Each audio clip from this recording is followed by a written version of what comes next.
तो भाई आप लोग यार, ग्लूकोनियोजेनेसिस जो था उसका पार्ट 1 अपलोड हो चुका है। अब पार्ट 2 आ रहा है। तो देखो यार, यहाँ पर हम लोग बात करने वाले रेगुलेशन की। और जैसे कि मैंने आपसे कहा था कि मैं उसमें आपको साथ ही साथ में आज मैं आपको पढ़ाऊँगा रेगुलेशन और ग्लाइकोलाइसिस, दोनों में आज आपको पढ़ाने वाला हूँ। तो यार देखो, रेगुलेशन में हम 3 तरीके से रेगुलेशन कर सकते हैं, या तो इंडक्शन रिप्रेशन, या फिर कोवेलेंट मॉडिफिकेशन से, या फिर एलोस्टेरिक रेगुलेशन से। कितने तरीके से? 3 तरीके से हम रिएक्शन को रेगुलेट करते हैं, induction repression, covalent modification, allosteric. अब यार इंडक्शन रिप्रेशन जो होता है वो जीन लेवल पर हम लोग करते हैं। जीन लेवल क्या है? जैसे कि इंक्रीज सिंथेसिस हुआ कोई भी हार्मोन का तो इंडक्शन हो जाएगा। जेनेटिक लेवल, जेनेटिक रीजन की वजह से जो होते हैं थोड़ा सा लेवल, ठीक है, जेनेटिक ये सी है, ओके।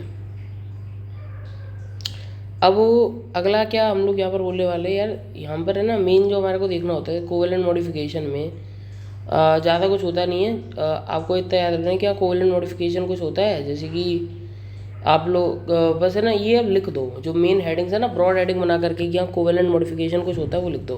पर यस, अगर आपको कोवेलेंट मॉडिफिकेशन में जानकारी चाहिए तो आप लोग एक बार डिस्क्रिप्शन को चेक कर लेना। डिस्क्रिप्शन में मैं कोवेलेंट मॉडिफिकेशन के बारे में जितना भी उससे रिलेटेड थोड़ी पार्ट है, थोड़ा बहुत आपके अंडरस्टैंडिंग के लिए कवर कर दूंगा। पर वीडियो क्योंकि लंबी हो जाएगी और साथ साथ में कोई उसका सिग्निफिकेंस है नहीं उतना यार, इसीलिए मैं यहाँ पर दे नहीं रहा हूँ। और एलोस्टेरिक रेगुलेशन में एसिटल कोएंजाइम ए और फ्रक्टोज 2,6-फॉस्फेट और एसिटल कोएंजाइम सिट्रेट भी यूज़ कर सकते हैं। तो एलोस्टेरिकली हम लोग रेगुलेट कर सकते हैं इन 2 के जरिए, 3 के जरिए, ठीक है। अब एलोस्टेरिक क्या होता है गाइस यार, इसके लिए ना आप लोग इंतजार करो, मैं आप लोगों को वादा करता हूँ कि इसके लिए भी मैं बहुत जल्दी वीडियो लेकर के आऊँगा जब हम लोग एंजाइम टॉपिक डिस्कस करेंगे। फिलहाल तो अभी हम ग्लूकोज पर चल रहे हैं, कार्बोहाइड्रेट पर चल रहे हैं, तो अभी हम उसी के ऊपर बात करेंगे, ठीक है। चलो ओके। तो यार यहाँ पर हम लोग बात करने वाले हैं सबसे पहले हार्मोन्स के बारे में। तो यार यहाँ पर हम लोग सबसे पहले जो हार्मोन बात करेंगे, glucagon. Glucagon induces the pyruvate carboxylase, ठीक है। अब ये कैसे करता है, पहले तो यार ये वाली बात समझ लो। देखो सुनो, जो ग्लूकागॉन होता है वो क्या बनाता है, साइक्लिक एमपी बनाता है, ठीक है। अब ये जो होता है ना ग्लूकागॉन साइक्लिक एमपी कैसे बनाता है, आप मेरी एक वीडियो आएगी उसके अंदर वेट करना, वो वाली वीडियो के अंदर मैं आपको प्रॉपर तरीका दूंगा ग्लूकागॉन से साइक्लिक एमपी कैसे बनता है, ठीक है। वैसे तो सब्सिक्वेंट स्टेप्स में ये वाली बात डिस्कस कर लेंगे हम लोग, पर तब भी ग्लूकागॉन क्या बनाता है, साइक्लिक एमपी, फिर प्रोटीन काइनेज बनाता है, और फिर बनाता है ट्रांसक्रिप्शन फैक्टर। क्या बनाता है, ट्रांसक्रिप्शन फैक्टर, ठीक है। और ये जो ट्रांसक्रिप्शन फैक्टर है यही पायरूवेट कार्बोक्सिलेज को इंड्यूस करता है, और पायरूवेट से क्या बनवाता है, ऑक्सैलो एसीटेट बनवाता है। और एक बार अगर पायरूवेट कार्बोक्सिलेज इंड्यूस हो गया पायरूवेट से ऑक्सैलो एसीटेट, फिर तो आपको प्रोसेस मालूम है ऑक्सैलो एसीटेट में आपको क्या डालना है, कैसे करना है, तो वो एक बड़ा इशू नहीं है गाइस। तो बस ये वाली बात आपको याद रखनी है कि पायरूवेट कार्बोक्सिलेज को कौन आपका स्टिमुलेट कर रहा है, इंड्यूस कर रहा है, वो आपका हार्मोन जो होता है वो ग्लूकागॉन होता है। कैसे वो करता है, ग्लूकागॉन साइक्लिक एमपी बनाता है, साइक्लिक एमपी से प्रोटीन काइनेज बनता है, प्रोटीन काइनेज से ट्रांसक्रिप्शन फैक्टर, और यही ट्रांसक्रिप्शन फैक्टर आपको पायरूवेट कार्बोक्सिलेज को क्या करता है, इंड्यूस करता है, जिससे आपका पायरूवेट कन्वर्ट हो जाता है OAA यानी कि ऑक्सैलो एसीटेट के अंदर। गाइस इतनी बात अगर आप याद रखोगे तो काम चल जाएगा। या 2 टर्म यानी कि एलोस्टेरिक, और जो एक बात और मैंने आपसे बोली कि ये कैसे बन रहा है, ये वाली जो थोड़ा सा जो इसके बारे में डिटेल है ना, वो आपको मैं कब बताऊंगा, मैंने आपको बोल दिया है, मैंने आपसे बोला तो मतलब बताऊंगा ज़रूर मैं आपको, पर कब बताऊंगा, जब मैं आपको पढ़ाऊंगा क्या चीज़, ग्लाइकोजेनेसिस, ठीक है। आप लोग एक बार इंतजार करो, ग्लाइकोजेनेसिस एंड ग्लाइकोजिनोलाइसिस की अलग वीडियो आएगी, उसके अंदर मैं आपको बताऊँगा, ठीक है।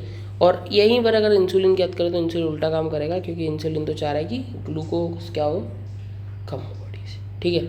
इनकी इंसुलिन क्या चाहता है कि हाइपोग्लाइसेमिक, और ग्लूकागॉन क्या चाहता है, हाइपरग्लाइसेमिक, ओके। नेक्स्ट यहाँ पर आप लोग देख पा रहे हो फ्रक्टोज 6 फॉस्फेट को। फ्रक्टोज 6 फॉस्फेट जो होता है उस पर 2 तरीके के हॉर्मोन्स, अगर फ्रक्टोज 6 फॉस्फेट पर एंजाइम PFK1 PFK2, देखो फॉस्फोफ्रक्टोकाइनेज क्या होता है, 2 तरीके का होता है, मैं आपको बताऊँ एक सेकेंड। जो फॉस्फोफ्रक्टोकाइनेज होता है वो 2 तरीके का होता है, फ्रक्टोज 1 एंड फ्रक्टोज 2। अब ये जो 1 वाला जो है यहाँ पर जो लिख रहा है, ये देखो, ये जो फ्रक्टोज 1 वाला जो यहाँ पर बना हुआ है, ये क्या कन्वर्ट करेगा, फ्रक्टोज 6 फॉस्फेट को कन्वर्ट फ्रक्टोज 1,6 फॉस्फेट में, और फ्रक्टोज सेकेंड जो होता है PFK सेकेंड जो होता है फ्रक्ट 5 ये है ना, PFK आपका जो सेकेंड होता है ये कन्वर्ट करता है फ्रक्टोज 2,6 फॉस्फेट के अंदर। और मैंने आपसे बोला कि एलोस्टेरिक रेगुलेशन में फ्रक्टोज 2,6 तो क्या काम करेगा, एलोस्टेरिकली इनिबिट करता है, इनिबिशन में काम करेगा, इनिबिट ग्लूकोनियोजेनेसिस, ठीक है। तो यहाँ पर इंपॉर्टेंट है, आपको ये वाली बात मालूम होनी चाहिए कि यार अगर हमारे से कोई बोलता है कि आप बताइए सर कि फ्रक्टोज 6 फॉस्फेट, अगर फ्रक्टोज 1,6 फॉस्फेट में जा रहा है तो कौन से एंजाइम की वजह से जा रहा है? तो 1 की वजह से जा रहा है। और अगर भाई वो नहीं जा रहा है या फिर मतलब आपको लग रहा है कि ग्लूकोनियोजेनेसिस को इनहिबिट करा जा रहा है, तो वो कौन सी वजह से है? PFK2 या फ्रक्टोज 2,6 बिस्फॉस्फेट के फॉर्मेशन की वजह से। तो अगर आपसे कोई बहुत ही ज़्यादा मतलब एकदम जनरल वे में अगर मैं बात करूँ तो ग्लूकागॉन तो क्या करेगा, ये इंक्रीज करेगा ग्लूकोज फॉर्मेशन को, where is the insulin will inhibit the glucose formation. Next यहाँ पर हम लोग बात करने वाले हैं कुछ अप्लाइड के बारे में, ठीक है, और साथ ही साथ एक वाइवा क्वेश्चन भी यहाँ पर हम डिस्कस करेंगे। अप्लाइड में बात करेंगे हम लोग पायरूवेट कार्बोक्सिलेज डेफिशिएंसी के बारे में। जब हमारे पास पायरूवेट कार्बोक्सिलेज की डेफिशिएंसी हो जाएगी तो ये कैसे होते हैं, इंटेलेक्चुअल डिसेबिलिटी है, यानी कि यहाँ पर क्या होगा, पायरूवेट का अमाउंट बढ़ जाएगा, ATP का अमाउंट कम हो जाएगा। या यही वाली बात है ना, यहाँ पर थोड़ा सा हैरान परेशान करती है कि यार ATP का अमाउंट कैसे कम हो गया। यार पायरूवेट कार्बोक्सिलेज की डेफिशिएंसी की वजह से ATP का जो अमाउंट है वो कम हो जाता है, क्योंकि हमारा TCA साइकिल ही नहीं चलेगी तो ATP क्या बन जाएंगे, कम बनेंगे नहीं बनेंगे बोलो।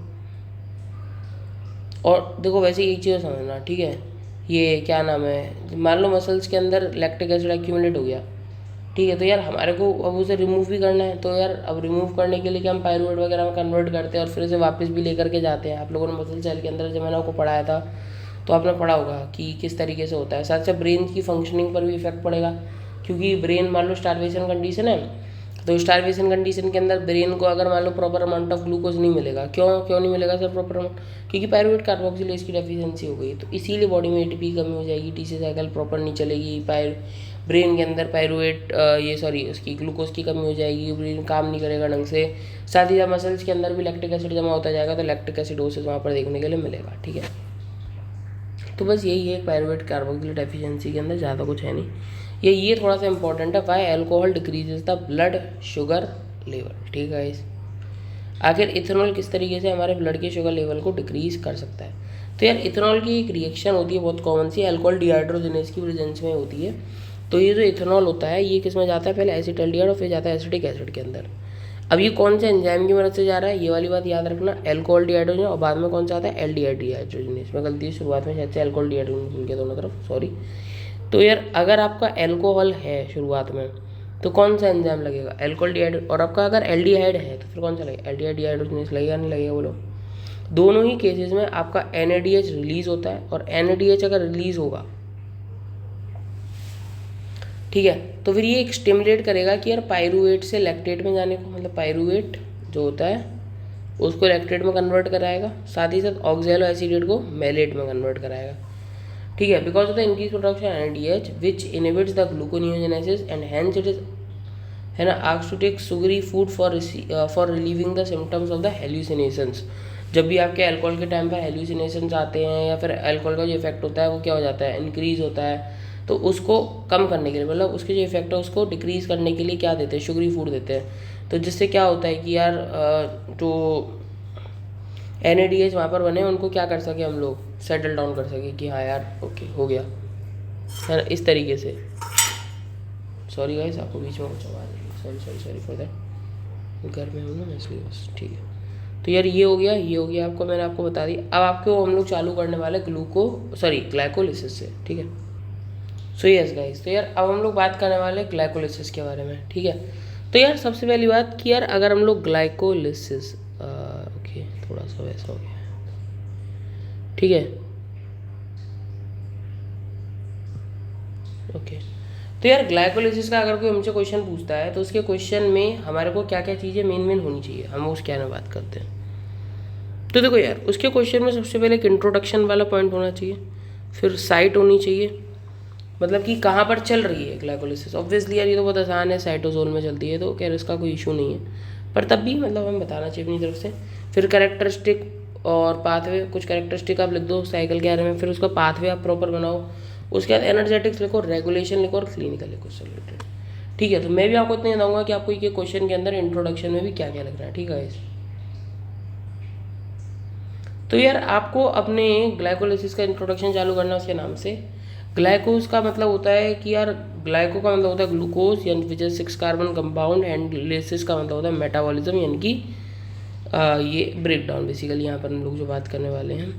तो ग्लूकोज जो होता है उसके अंदर हमारे पास जो सबसे पहले हम लोगों ने बात करते हैं, तो ग्लूकोज एक 6 कार्बन का कंपाउंड है, उसे 3 कार्बन का जो कंपाउंड पहली बार बना उस साइकिल में वो था ग्लिसरॉल्डिहाइड 3 फॉस्फेट, और जो एंड रिजल्ट हो गया पायरुवेट। तो इस तरीके से आप लोग लिख दो। और इस पायरुवेट की 2 फेट हो सकती हैं।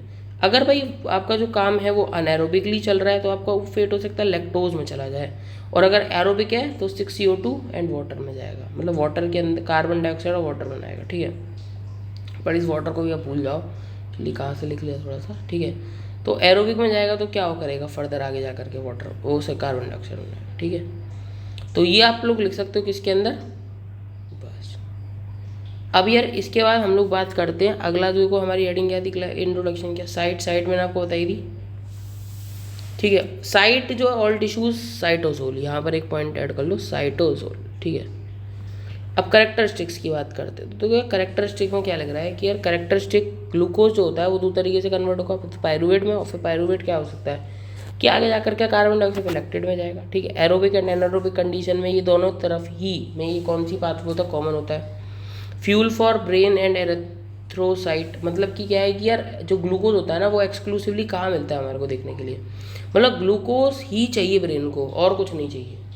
एरेथ्रोसाइट को भी क्या चाहिए, प्रिंसिपली ग्लूकोज ही चाहिए। ठीक है, वही वाला सीन है। फिर आता है anaerobic glycolysis. Anaerobic glycolysis is important for exercising muscles. ठीक है, muscle can withstand short period of hypoxia due to anaerobic glycolysis. ठीक है यार, अब एनारोबिक ग्लाइकोलिसिस चल रही है इसीलिए तो मसल्स क्या कर सकती हैं वहाँ पर कुछ समय के लिए, अगर वहाँ पर ऑक्सीजन सप्लाई प्रॉपर नहीं हो पा रही है तो क्या ऐसा है कि यार मतलब कि मसल काम ही नहीं करेंगी, बॉडी काम करना, ऐसा तो नहीं होगा, तो वो काम करती है। ठीक है, अब एक चीज़ सुनना, कैंसर सेल भी ग्लाइकोलिसिस परफॉर्म करती है, बिल्कुल करती हैं। पायरुवेट जो होता है उसके कुछ फेट है, जैसे कि वो एलेनिन के अंदर जा सकता है ना। उसके बाद जो ग्लाइकोलिसिस होती है उसमें 3 रिवर्सिबल स्टेप होते हैं और 3 इनहिबिटर्स होते हैं। ठीक है,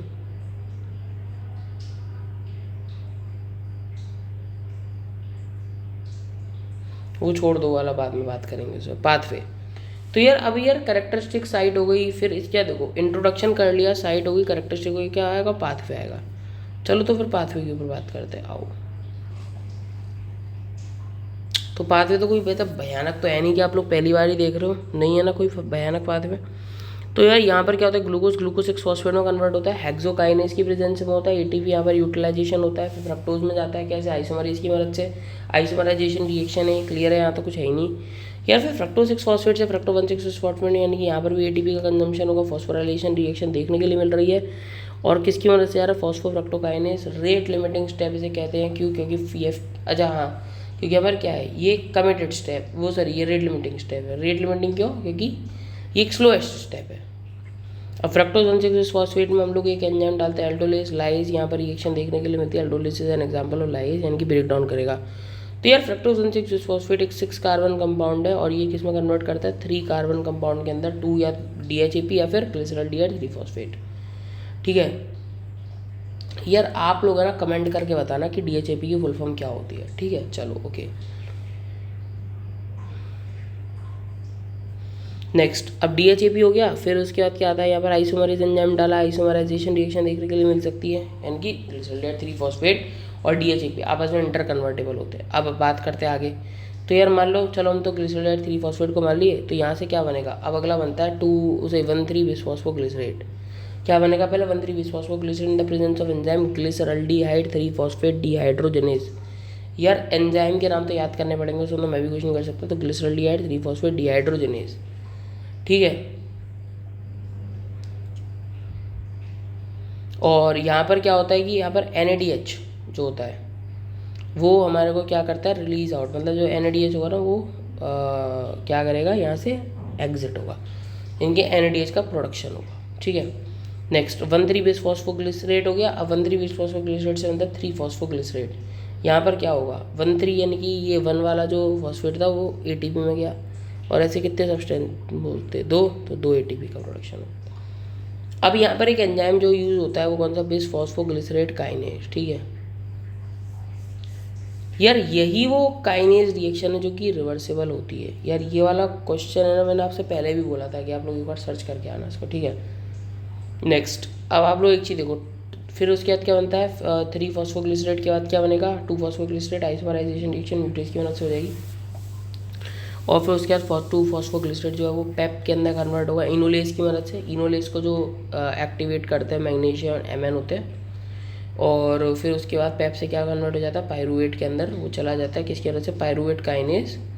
यहाँ पर एटीपी का रिलीज होगा, सबस्ट्रेट लेवल फॉस्फोराइलेशन देखने के लिए आपको मिलेगी। ओके, बोलो क्लियर है क्या? ओके।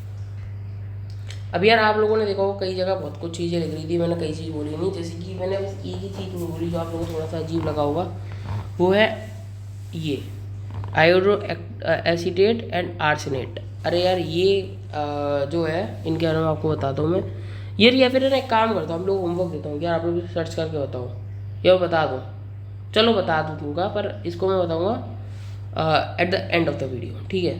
तो ताकि ना आप लोग थोड़ा सा अपना दिमाग लगाओ, इसको थोड़ा सर्च करो, क्यूरियोसिटी आपके अंदर क्रिएट करते हैं, ठीक है? कि आखिर ग्लिसरॉल 3 फॉस्फोडिहाइड्रोजिनेज में जो यहाँ पर आर्सेनेट लिखा हुआ उसका काम क्या है, आयोडो एसीटेट का काम क्या है, ठीक है? Okay, now we are moving with pathway खत्म हो गया, अब एनर्जेटिक्स की तरफ चलते हैं गाइस, चलो आओ।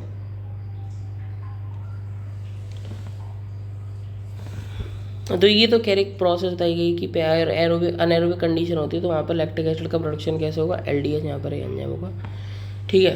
ओके, नेक्स्ट आता है एनर्जेटिक्स। एनर्जेटिक्स के अंदर अगर मैं बात करूँ आपसे, तो यार यहाँ पर आप लोगों ने टोटल देखा होगा कि यहाँ पर सबस्ट्रेट लेवल फॉस्फोराइलेशन 2 जगह हुआ है। कौन कौन सी जगह हुआ है? एक तो पेप से जब पायरूवेट में जाते तब आपको मैंने सबस्ट्रेट लेवल फॉस्फोराइलेशन बोला, और साथ ही साथ ये जो आपको जब मैं आपको एक काइनेज वाला एमसीक्यू बता रहा था, आपको याद है? तब मैंने आपसे बोला था कि यहाँ पर सबस्ट्रेट लेवल फॉस्फोराइलेशन हो रहा है। तो 2 जगह यहाँ पर क्या हुआ, सबस्ट्रेट लेवल फॉस्फोराइलेशन हुआ। टोटल कितने एटीपी बने? 4, पर 2 खर्च हो गए, तो यहाँ पर नेट गेन कितने एटीपी का हुआ? केवल 2 एटीपी का हुआ। ओके, अब आप लोग एक चीज़ देखो, ग्लिसरॉल 3 फॉस्फोडिहाइड्रोजिनेज से सॉरी हाँ सही है, ग्लिसरॉल 3 फॉस्फोडिहाइड्रोजिनेज 2 NADH याद है?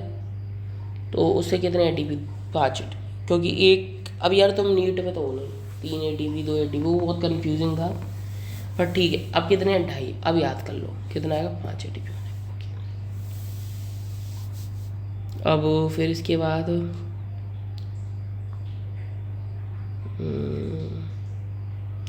अनएरोबिकली की अगर हम बात करते हैं तो नेट गेन केवल 2 एटीपी का होता है, ठीक है? ये कोई इतना बड़ा इशू नहीं है इसको, ठीक है? एनर्जेटिक्स क्या रहता है, रेगुलेशन के बारे में हम थोड़ा बहुत डिस्कस करते हैं। यार आप लोग को कुछ येलो बॉक्स के अंदर उस टाइम ऊपर दिख रहा होगा, वो यार एक्चुअली कुछ नहीं, ग्लूकोकाइनेज और हेक्सोकाइनेज का क्या डिफरेंस है, ठीक है? वो आपको मैं अभी बता दूंगा, 1 मिनट को, बस ये है ना, एक बार क्वेश्चन पूरा खत्म हो जाता है ना, फिर आपको थोड़ा एक्स्ट्रा बताने में ठीक लगेगा। एक्चुअली ग्लूकोकाइनेज हेक्सोकाइनेज का अगर कोई आपसे डिफरेंस पूछेगा ना, तो वो कहाँ पूछेगा, प्रैक्टिकल्स के अंदर पूछेगा। साथ ही साथ आपको एक स्टार जैसा लग रहा होगा, एक्चुअली वो स्टार जो है, सो स्टार बोल रहा हूँ, ये आपको लग रहा होगा, ये जो स्लिप लगी हुई येलो कलर की, ये थोड़ा सा उसके बेसिस पर है, प्रैक्टिकल के ऊपर है। तो और साथ ही साथ क्लिनिकल के अंदर है, तो क्लिनिकल के अंदर बताऊँगा मैं एक बार आपको, ठीक है? तो यार अब यहाँ पर बात करते हैं 3 रिवर्सल स्टेप्स, रेगुलेशन। तो यार रेगुलेशन में 3 रिवर्सल स्टेप्स हैं यार, तो यार मेरे को बताने की ज़रूरत नहीं है कौन कौन से 3 रिवर्सल स्टेप है, ये लोग आप लोग करोगे कमेंट, 1, 3 और 9 है, आप लोग तीनों के एंजाइम को कमेंट करके बताओगे कि कौन कौन से एंजाइम थे, ठीक है? ओके, फिर रेट लिमिटिंग स्टेप आपको मैंने उस टाइम बता ही दिया था। हार्मोनल रेगुलेशन में यहाँ पर हमारे को इंसुलिन देखने के लिए मिलता है, ग्लूकागॉन। अब यार एक चीज़ बताओ, क्या इंसुलिन कैसा हाइपोग्लाइसेमिक यानी कि ग्लूकोज को हटाओ यानी कि क्या करेगा, इसको इनिबिट स्टार्ट करेगा इस प्रोसेस को, ठीक है? और ग्लूकागॉन क्या करेगा, इनिबिट करेगा, ठीक है? और यही है ना, ये एक एग्जाम्पल होता है कोवेलेंट मॉडिफिकेशन का भी, मतलब कि आपका जो इंसुलिन है वो क्या करा रहा है, डीफॉस्फोराइलेशन, ठीक है? मतलब कि यार एक तरीके से ऐसा बोल सकते हैं कि यार आप लोग मतलब जो ग्लूकोज है ना, वहाँ से फॉस्फोराइलेशन, ये डीफॉस्फोराइलेशन वाले को वहाँ से फॉस्फेट निकलवा रहा है, मतलब कुछ ऐसे प्रोडक्ट बनवा रहा है जिससे क्या हो रहा है, एटीपीज का प्रोडक्शन हो रहा है। तो इंसुलिन का काम क्या होता है, ऐसे प्रोडक्ट्स बनाना जिससे क्या हो सके, एटीपीज का प्रोडक्शन को मतलब प्रोड्यूस कर रहा है, तो डीफॉस्फोराइलेशन, ठीक है? और ग्लूकागॉन का काम क्या होता है, ग्लूकागॉन का काम होता है कि वापस से ग्लूकोज बनाओ, और ये क्यों इंपॉर्टेंट है, ताकि हमारा जो प्रिंसिपल साइट हमारी जो साइट्स है ब्रेन और हार्ट की, एरेथ्रोसाइट की, वहाँ पर जो प्रिंसिपली क्या चलता है, ग्लूकोज ही चलता है ना वहाँ पर, कुछ और थोड़ा ना चलता है, तो वहाँ पर उसके लिए ज़रूरी है। इसीलिए यहाँ पर हमारे को क्या ज़रूरत पड़ती है, दोनों हार्मोन्स की ज़रूरत पड़ती है। ठीक है, अब यार देखो तुम्हें यहाँ पर एंजाइम्स देखो, उनके एक्टिवेटर और इनहिबिटर्स के बारे में देखो। तो यार इंसुलिन में सॉरी हेक्सोकाइनेस का देखो, इंसुलिन एक्टिवेटर है, ग्लूकाकाइनेस क्या इंहिबिटर है। फिर आपको बात करते हैं पीएफ के, फॉस्फोफ्रक्टोकाइनेस के बारे में। पीएफ के समझ गए, रेट लिमिटिंग स्टेप। उसमें एएमपी, यानी कि यार आप लोग की और एक चीज़ देखो, अगर यार मेरे को फॉस्फोफ्रक्टोकाइनेस को क्या करना है कि यार हाँ तू काम कर, तो मैं उसे क्या दिखाऊंगा, उसे दूंगा लालच कि यार जो एएमपी है वो क्या है, वो ज़्यादा हो गया, देख भाई एटीपी उतने ज़्यादा नहीं बचे हैं, डीफॉस्फोराइलेशन नहीं हुआ है, तो फिर क्या काम वो करना चालू कर देगा। तो एएमपी दिखाऊंगा मैं उसे, इंसुलिन दिखाऊंगा उसे, साथ ही उसका खुद का जो प्रोडक्ट है वो वो भी क्या करेगा, इसको स्टिमुलेट करेगा। मतलब कि आपको फ्रक्टोज 1,3 बिसफॉस्फेट भी यहाँ पर यूज कर सकते हैं हम लोग। ठीक है गाइस, यस। तो अब हम लोग बात करते हैं फिर इसके इनहिबिटर्स की, cyclic AMP, ATP, citrate and glucokinase, ये क्या होते हैं, इसके इनहिबिटर्स होते हैं। नेक्स्ट अब एक एंजाइम होता है पायरूवेट काइनेज, इसका जो एक्टिवेटर होता है वो कौन होगा, इंसुलिन, और इनहिबिटर कौन होगा, ग्लूकोकाइन। तो यार ये वाली जो टेबल है ये भी याद करने वाली, आप लोग एक बार इसे गो थ्रू कर लेना, एक बार ही आप लोग इसका स्क्रीनशॉट ले लो, रुका हुआ मैं यहाँ पर, और फिर आप लोग आराम से याद करो, कोई समस्या वाली बात नहीं। नेक्स्ट आगे चलते हैं क्लिनिकल के। ये जो आरएल साइकिल है ये आप लोग चिंता मत करना, ये मैं आपको बाद में पढ़ाऊंगा, अभी फिलहाल आज का जो हमारा टॉपिक था वो ग्लाइकोलिसिस तक ही है। तो जब आरएल साइकिल को बहुत जल्दी कराऊंगा, एक्चुअली थोड़ी सी तैयार नहीं हो पूरी, मतलब उसका ओपन नहीं पाई है अभी, तो जब बन जाएगी तब मैं आपको पूरी तरीके से खत्म करा दूँगा। ठीक है, वो थोड़ा आपको हेडिंग दिख रही होगी तो आप लोग फिर क्यूरियोसिटी होगी। क्लिनिकल के अंदर बात करते हैं, तो यार क्लिनिकल के अंदर क्या होता है, एक्सरसाइज इंटॉलरेंस होता है। ठीक है, तो ये क्लिनिकल कंडीशन होती है, हेक्सोकाइनेस और फॉस्फोफ्रक्टोकाइनेस की वजह से आती है। ठीक है, और पायरूवेट काइनेज की कमी हो जाए तो फिर माइल्ड हीमोलाइसिस हो सकता है। ठीक है, माइल्ड हीमोलाइसिस या 2,3 बिसफॉस्फोग्लिसरेट जब बढ़ता है तब क्या होता है कि यार मतलब कि ऐसा समझ लो कि यार जो ऑक्सीजन के साथ जो बाइंडिंग कैपेसिटी होती है वो क्या हो जाती है, कम हो जाती है। ठीक है, जब 2,3 बिसफॉस्फोग्लिसरेट बढ़ता है, ये आप लोगों ने यार, आप लोग थोड़ा सा अगर याद करोगे अपने उस नीट वाले समय को तो आप लोगों को समझ में आएगा कि हाँ यार कुछ तो पढ़ा था हमने, ऐसा कुछ याद है।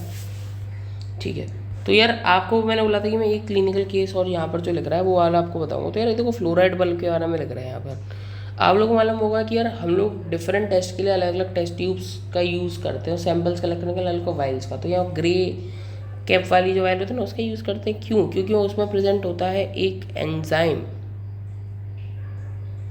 ठीक है, उसे एंजाइम बोल रहा हूँ, एंजाइम इनहिबिशन करने के लिए वहाँ पर प्रेजेंट होता है NaF यानी कि सोडियम फ्लोराइड, इसीलिए उसे क्या बोलते हैं, फ्लोराइड बल्ब बोलते हैं। तो यह क्या रेशियो रहता है उसके अंदर, सोडियम फ्लोराइड टू KO 1:3, और जो KO होता है वो एंटीकोगुलेंट का काम करता है, और जो सोडियम फ्लोराइड होता है वो क्या करता है, इनोलेस को क्या करेगा, इनहिबिट करेगा। ठीक है गाइस, ये वाली जो हेक्सोकाइनेस और ग्लूकोकाइनेस की है ये केवल एक वाइवा के लिए वैसे इंपॉर्टेंस रखती है, वही ज़्यादा नहीं।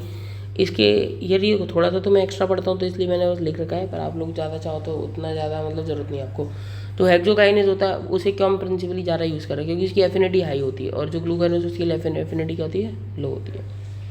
अब बात करते हैं हेक्सोकाइनेस का जो मॉलिक्यूलर वेट होगा 10 mg/dl, सॉरी ये एक सेकंड कुछ और है, ये 10 mg कंसनट्रेशन है शायद से 10 mg/dl, ठीक है ना। ओके, स्पेसिफिक फॉर ग्लूकोज, जो ग्लूकोकाइनेस होता है वो केवल ग्लूकोज के लिए होता है, और जो आपका हेक्सोकाइनेस होता है वो सभी तरीके के हेक्सोज के लिए होगा। इसको अगर हम लोग ग्लूकोकाइनेस को करना चाहते हैं तो ये कैसे काम करेगा, इंसुलिन से इंड्यूस होता है ये ग्लूकोकाइनेस। ठीक है,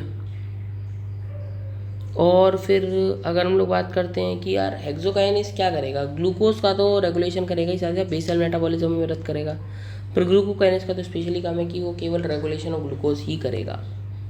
ठीक है, बस इतना ही याद रखो, ज़्यादा कुछ याद रखने की ज़रूरत नहीं है, इतना ही वाइवा वगैरह पूछेंगे थोड़ा बहुत, कभी कभी किसी वाइवा में पूछते हुए, ज़्यादा नहीं पूछते हैं। तो यार इसी के साथ साथ यार हम लोग इस वीडियो के एंड पर आ चुके हैं यार। तो आप लोगों को अगर वीडियो लिटरली यार मेहनत लगती है वीडियो बनाने में, तो आपको वीडियो पसंद आई है तो यार आप लोगों को क्या करना है, मुझे बोलने की ज़रूरत नहीं है, आप लोगों को कर देना है चैनल को सब्सक्राइब कर देना है, साथ ही साथ आपको वीडियो को कर देना है लाइक, अपने दोस्तों को कर देना है शेयर, और एक प्यारा सा कमेंट छोड़ देना है।